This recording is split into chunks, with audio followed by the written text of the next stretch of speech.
What do I want? It's a question that everyone eventually has to ask themselves. The key motivator for every action taken. The cause behind every effect. So, what do I want? I want to go to a sporting event in every major venue. I want to grow within my relationships with my friends and my family. I want the freedom to create without the fear of failure. I want to dream without being hindered by reality. I want to chase new passions, new experiences, and new goals. I want OldMilk to branch out of the box and try new things. I'm accomplishing some of these goals right now, and I know what I need to do to achieve the rest of them. However, the one thing you should take away from this commercial is, I want you to buy OldMilk merch.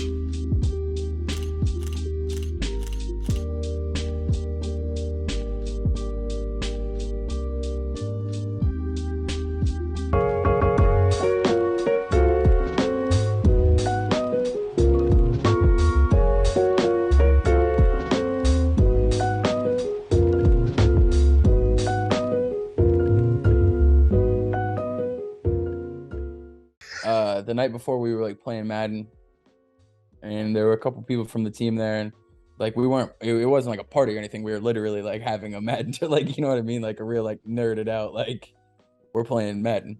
And the quarterback just didn't go to practice the next day. It was like a bye week for a playoff game or like whatever, and he just didn't go. He was like, I'm not going. And he was like at the tournament. He told us the night before, he's like, I'm not going.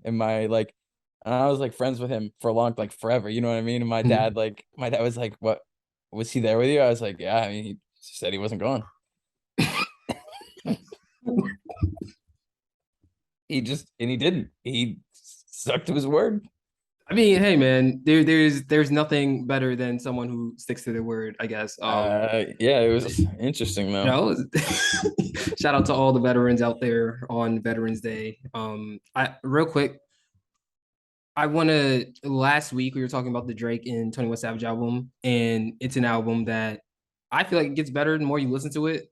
But I just want to say the one thing I was talking about interludes during that episode, and I was talking about how Young Nudy has an interlude, and how Birdman has interlude. My favorite interlude, low key, is the one on BS where the guy's like, "Let me put my window down. I need fresh air." Like that's just been stuck in my head all day. I just wanted to say that, not even all day, all week. I just wanted to say that. So let me put my window down. I need fresh air. That's why we listen to 21 and the boy. And the boy, we want bars. No, how you doing today though? Good weather out here in California is pretty perfect still. We're getting like real fall. It hasn't been as hot out here as it's been everywhere else. Like it's been real fall weather out here. We're not like I won't get winter weather, but really can't complain about much. So how are you? I'm good. I had a really good night last night. I saw on some Instagram page that some taco spot was like having like free tacos and drinks, and the poster said while supplies last, and boy, were those supplies lasting. Let me just say that straight up. So I got there, and the line was like probably 40 minutes long, and see, first of all, shout out to all the restaurants, the food establishments, whatever you want to call yourselves, whatever. Shout out to all y'all who know customer service, like for real, right? So we're standing there in that line for 40 minutes. First of all, the tacos are gonna be free anyway. So we understand that we are in line and we are making the sacrifice of our time to get free tacos, right? You're following me so far, right? So they come out and they give us samples of like little corn and stuff like that. And it's like, oh, okay, y'all really want me to come back here. Corn was amazing. And you know that gave them a point, by the way. But you know the thing that really, really set them over the top? They came around with the trash bag. The trash bag, yo, round of applause for the trash bag, man. Oh, that's not even loud enough. Round of applause for the trash bag, man, because we could have just stood there for 20 minutes holding that little cup right there, like, and looking at what could have been.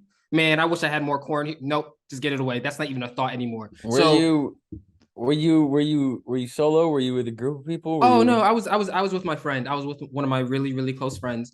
And we agreed that they got a point for the corn and they got a point for the trash bag as well. We got there, and first of all, it was my first time having like you know, like the tacos with the dip and you Yeah, dip it in yeah, there. That's my first time. That's some good shit, man.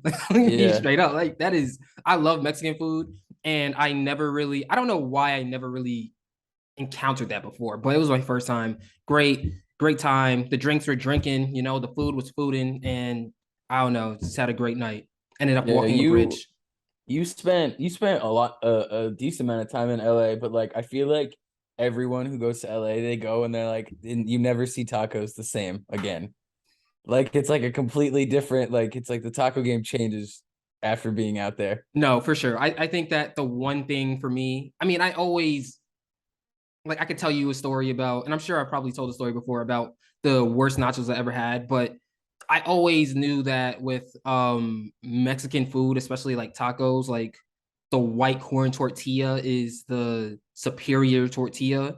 And I never really liked the flour tortillas or anything like that, unless it's like a quesadilla or whatever. But if it's like a taco or a burrito, but if it's a taco, then you need that white corn tortilla. And I think that that's the one thing that Los Angeles really illuminated for me. But aside from that, man, like aside from Los Angeles and obviously Mexico, New York probably has like the well, maybe Texas. Aside from the obvious areas, New York City has the best Mexican food in the world. I just want to say that. That being said, are you ready to start? Yeah, of course. All right, this is episode 327. That is Taylor McLeod. I am Nate Sparlow. This is the Cat Podcast by Old Milk. It's your weekly tour through hip hop. Thank you for watching on YouTube, listening on Spotify, Apple Podcasts, Anchor, Amazon Music, and more. Do us a favor, hit the like button and subscribe to the channel. Comment below as we're talking to join the conversation. Follow us on Instagram, Twitter, and TikTok at Old Milk Media, and check out all the Old Milk content, oldmilk.co. That being said, today we are talking about GloRilla. Anyways, life's great, which that's a title that I hope that everyone can agree with at some point this year. 9 tracks long, 26 minutes long, featuring Cardi B, Yo Gotti, Nicki Poo, Hit Kid. It's her debut EP, so this is the first time she's ever released like a full body of work, like more than 2 songs together. And again, join the conversation with us in the comments. Before we start, I do also want to acknowledge that we are not the target demographic for GloRilla at all. She is not making music for men in general. Like, let's be real here. And additionally, the first couple of projects in any rapper's career are usually they're the most interesting ones. Those are the ones where you really find the hidden gems and you really see the potential. But that being said, Taylor, what were your first thoughts on Anyway, Life's Great? It's certainly a debut EP, and I don't mean that in any like I don't mean that in any kind of way. It's like that this is how it's supposed to go. Like you might have a song or two that are buzzing. I mean, obviously not a whole lot of people have like someone as big as Cardi B on their debut EP. Um, Especially not being from like the same spot as them. You get it a lot like where like obviously Drake has done it a million times with Toronto, like artists from Toronto, or even obviously like that's probably not the best Let me example put my because window down. yeah, exactly. Exactly. I need fresh air. Um, I thought like it's a debut EP, and my biggest takeaway from the entire thing is that you can tell that she's in a place where she really cares about this, and this doesn't feel as much like a lot of new artists nowadays where it's like, all right, this is gonna be like a part of me becoming famous. Is that I make music too. You know what I mean? It's like, oh, I'm like the influencer, I make music. I you know what I mean? I have Got like a merch line. clothes. I have, yeah, exactly. Um, and to me that you can just really like tell that she cares about rap, which as like that's what we are here for. You know what I mean? I is this for us? No. Do I think it's the best raps we've heard this year? No. But there's a level of care with it that's like, all right, cool. Like it's the beginning, and you can tell that it's the beginning. And with like a cosign from someone as big as Cardi B, and with the backing of CMG, uh, like I think it's a foundational piece, and I think it would be disingenuous to oh my god, disingenuous to look at it in any other way. Yeah. As my Let me fix this really quickly. All right, there we go. It's like Ed and Eddie, like Ed and Eddie. Yeah. At the when they have the little kid. All right, anyway, that's something for like the 1993 and up. Well, 1990 babies. Let me just say that. Anyway, regardless, back to I agree with your points. First off, I think that this is I think the overall goal for a project like this should just be to show the potential. And I think that there was so many moments on this project where the potential is shown. There are some parts where it's clear that she needs some polishing. We'll get to those later, but again, FNF is a hit. Tomorrow 2 is a hit. I really like the Out Loud Thinking too. I really like that component to it. I feel like most of the songs were really things that they were more abrasive, if you will. They were more over the table, if you will, in terms of the messages that were being getting across. And I feel like Thinking Out Loud was more of a or Out Loud Thinking, excuse me, was more like a song where she kind of takes a step back and she kind of tells us a little bit more about her story. I think that that's really the main part that I'm interested in. I think from what it appears that the reason why she's caught on so quickly is because of how relatable her lyrics are to people. And I think that is something that one is becoming more it's more common with like the rappers coming out now, things that you could relate to. Um but also with that, if you were going to build your rap platform on that, the audience needs more songs where they can be like, oh, okay, so this happened to you, and now this is why you feel this type of way. I can relate to something similar like that. Um, so yeah, those are really my first initial thoughts. Additionally, I think that her accent makes her rhyme scheme very hard to catch on to. I was talking with you, Taylor, and other people about like just trying to figure out where the rhymes were from time to time. And even on FNF when it first came out, I didn't really realize the rhyme scheme until someone actually broke it down for me. So that's definitely an adjustment that I'm gonna have to make. I don't really think there's definitely not another rapper out there with such a heavy accent like that. I think that additionally, especially on the first half, it kind of feels like she's trying too hard. Like I don't really think that she really settles in and really shows that confidence of I'm supposed to be here until the second half of the project from like Tomorrow 2 on. Well, that's not the second half, maybe the last 2/3 of it. Um Also I think that and the last thing before I pass it back to you, Taylor, is that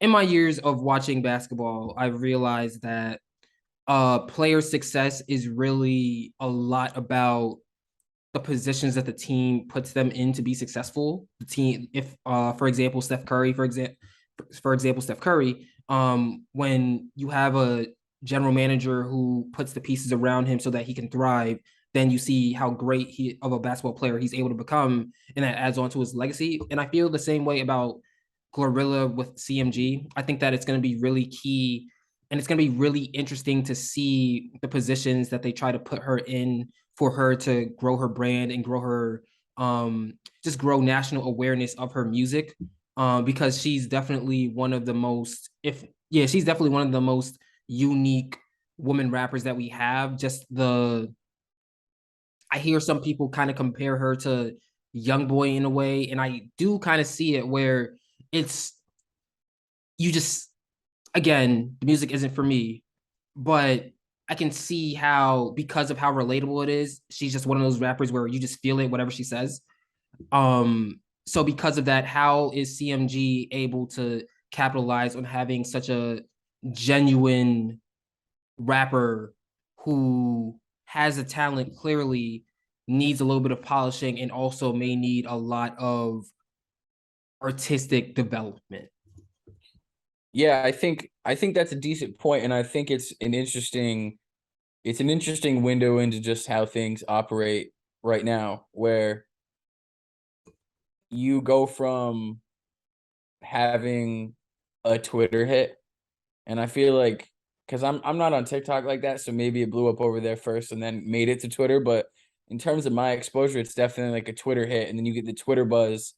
And the thing that's difficult nowadays is that this happens, you know what I mean? You get that, you get signed to CMG, you get the backing of CMG, and then all of a sudden, within months, it feels like, of learning of GloRilla, we have like an iTunes project. You know what iTunes, Spotify, when it used to be like, no, it was gonna, and I probably sound like a broken record bringing this up like every time we talk about pretty much every single album. But like it's different. Like it used to be like, all right, no, this is a mixtape, this is an EP, this gets to you differently. This, you know what I mean? Like even the cost was different. Like an EP on iTunes when we were younger, it was like $5.99 or $7.99. The album would be like $11.99 or whatever it was. And so there was a way to distinguish. And now Can with something I like that, wait real yeah, quick? of Can course. I actually interject a little bit? So in my looking for the CMG roster, I came across this, like the only website that CMG really has is like the shop page, and the EP is the only thing they're selling right now. And I believe it's like $5.99. And you could get the autograph version from GloRilla for $10, I want to say, like 10 or $11. So just adding to your point about the difference No, and between albums and EPs. I'm glad that you brought that up, and it's good to know that it's being sold and organic, especially with that like the autograph way. It's like it's good to know that that's happening because like you get this project, right, and it on iTunes at least it's 12 songs. You know what I mean? But the last three are music videos, so like it's like a 12 song, and it has like the Dolby Atmos, and like obviously that's just like a sound thing, but it's still like you get all the bells and whistles of like the Drake 21 album that we got a week ago, when it's not remotely the same thing. And that's not to say it shouldn't all be in the same place, but there's the presentation of it. I could see how it could confuse someone into being like, all right, if they hear this and they're like, hang on, this is like her first album. It's like, no, no, this is like a This couple is they months didn't even into call it it. a mixtape. They called it an Right. EP.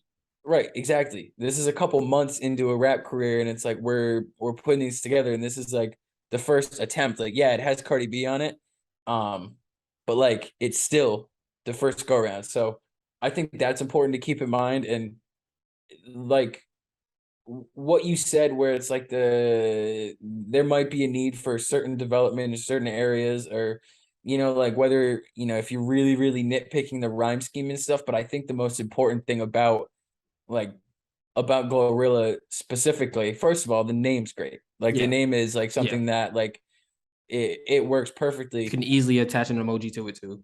Right. But what you said though is like you just believe what she's saying. You believe it, you trust it because of how genuine it feels. Like there's a feeling to it, and it doesn't feel like it's like all manufactured and trying to like distract you with certain things to like make you realize that there's nothing behind it. It's like, no, like we're getting a lot of what's behind it.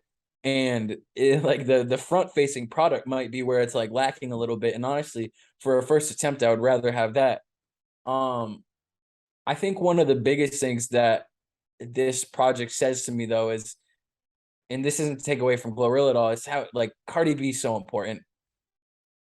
And especially Oh, like is it time? considering Is it time to talk about Cardi? Oh boy, it doesn't even have to be time to talk, like, because but like she's so important in the way that like she shows love to so many yes, people and puts people on. And it's not, and I hate to, like, and I'm not trying to make like stir anything because I don't, ultimately I don't care. this is You know what I not for mean? Like us. This is not for it's us. not even that it's not for us, but it's like there's only so many times you Yeah, can like try to manufacture beef between Cardi B and Nicki Minaj and like compare them and contrast them. And it's like, well, Nicki came up at a much, much different time than Cardi B. Like she was, you know what I mean, almost a decade ahead where it was very different. So like while certain things are inexcusable, like her defensiveness is more understandable in the same way that Cardi B's like welcoming of like other people and willingness to get on songs with other people and shout out people on socials and really like really support people. Like there are very clear ways to like understand why it's that, but like this project specifically and just like how hard she goes on tomorrow too, it speaks to how important Cardi B is in hip hop right now.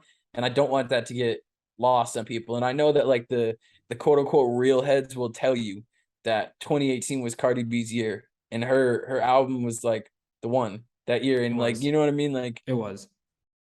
and so it like it's kind of preaching the choir in a way, but there are some people who are like, I don't like whatever. It's, you know what I mean? It's like it doesn't, and it's like no, like she's a pillar of the genre right now, and her extending like an olive branch, like across labels, across regions, across everything is really important. I just want to talk about her verse. That's Tomorrow 2 is probably, aside from No Limit by G-Eazy, which Cardi B carries, Tomorrow 2 is probably the best verse I ever heard from her. And there are a lot of verses from Cardi B I like. Um, the way that Cardi B, first of all, Cardi B also shooting the music video with GloRilla 2 says a lot, because there are a Yeah. lot of times where big name artists hop on songs with artists who are just now starting, and the song gets a music video and the big name artist is nowhere to be found. So I really appreciate that as well. It really seems that Cardi B is um she's not threatened by, like, she wants everybody from the outside looking in. It seems like she wants everybody around her to succeed, because she understands that um like women in rap won't really be as successful as it could be if everyone's just beefing with each other. Although beef is a part of rap, and in time certain times it's good, but there's just like at a point where it's too much and it starts to become a negative to the genre, or the subgenre, if you will. But I don't know, just Cardi B riding with my twin in them, and we all look like, come on, like, she's like the flow. You also see the artist development in Cardi B's career as well. Um, I there are some lines in my head that I probably shouldn't quote, because again, it's not for me. But like, I just love that verse so much. And again, the only other comparable verse from in Cardi B's discography, to me at least personally, is her verse on No Limit, which again she carries. Additionally, Macaroni Tony has one of my favorite producer tags right now. If you ever watch Foster's Home for Imaginary Friends, that episode when Mac imagines Cheese, that annoying ass imaginary friend, and he's just like, Cheese, his name is Cheese, and you hear it on Tomorrow 2, you hear it on Bless, you hear it on So I really appreciate that as well. It kind of gave me that Cartoon Network nostalgia that I'm always looking for. So overall, I think that when you take into account what this album, or excuse me, what this EP is supposed to do for GloRilla, I think that it accomplishes that goal. My only question is how long. Well, I have a point and then I have a question. My point is that I think that, and we're looking at it with Ice Spice too, where we're watching before, when you look at someone like, I'll take 21 Savage for example, and you have Savage Mode come out, and that's really the first time that he's nationally known.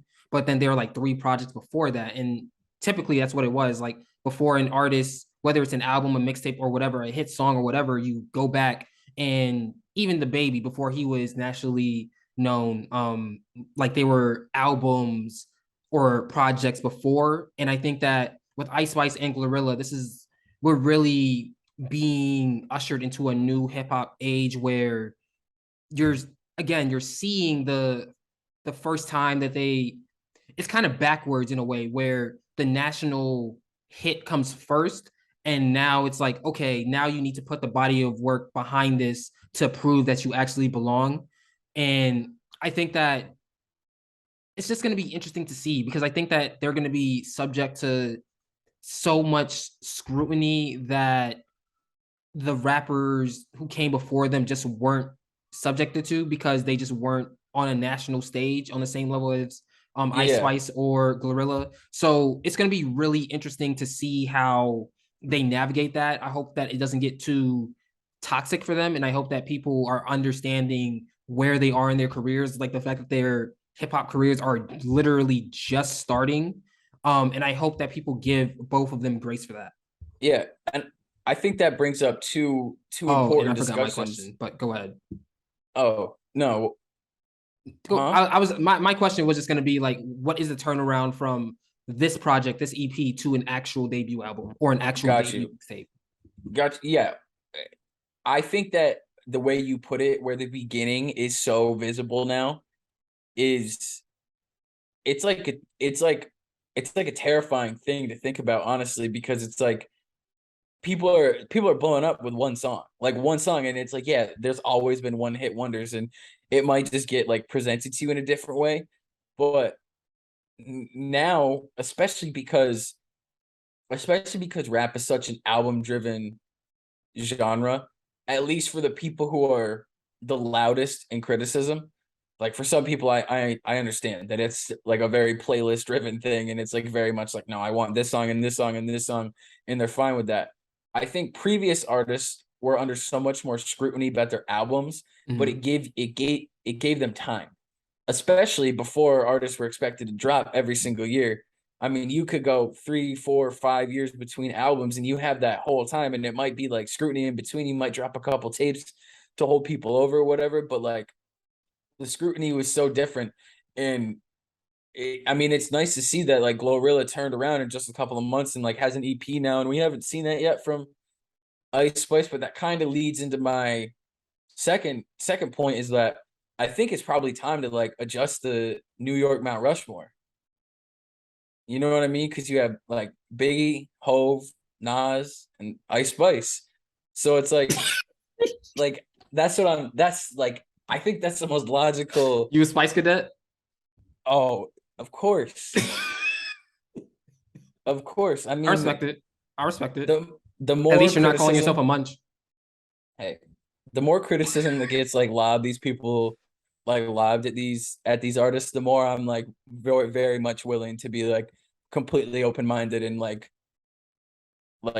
whoever's like, hey, get on the SpongeBob sample. I understand that's a wave right now, but it's like at some point that won't be, and at some point that will be looked back on as like, hey, like what I don't know what you were doing, but I like all the criticism of it only makes me want to be like, all right, like I'm in. You know what I mean? All the people who are like, oh, like it's like, nah, like what do we? And I'm like, I'm not like that's not it's not helpful. It doesn't help anyone. I'm like, yeah, the Mount Rushmore thing, like obviously a joke. Yeah. But the people who like automatically want these people, and it like it's not just women, it's everybody, it's every single art. The they want like Illmatic from them, right? Like at 19, their first album to be like that.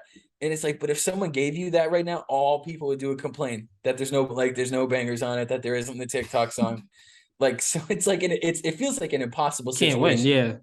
Right. It feels like an impossible situation. And that's why an EP like this is so important, because it's just like it feels like a throwback to a time where you could just put that first project out and see what happens from there. And you like it's building blocks. It's not you don't have to have a platinum record out of the gates, because it's like that's not feasible. I mean, even I think of a recent example of this to me is honestly like someone like Jack Harlow, where people like what's poppin' happened and everyone's like, oh, he has one song, and it's like, well, no, if you look, he had tapes before that. You know what I mean?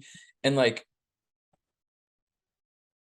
the FNF and then Tomorrow too, it's like, yeah, we have those two, but this is like the tapes before that have those two songs on them, so it's a little different. But like this is supposed to be the building block, and I just hope that it's viewed like that, and it's not like because there's moments on this like the hook on like you know what I Yeah. mean, like the whole like like that's not, I don't want to see that again. I don't want to hear that again. But it's like there's supposed to be room for those mistakes. There's supposed to be, and I'm just hoping that GloRilla and this project specifically is handled that way, and not so much like, oh well, that 9 song EP that you dropped 4 months after you started rapping or 4 months after you broke on Twitter wasn't very good, so I'm out forever. Yeah. No, for sure. I think as I was listening to you speak, I think another example of that would be actually Lil Tecca.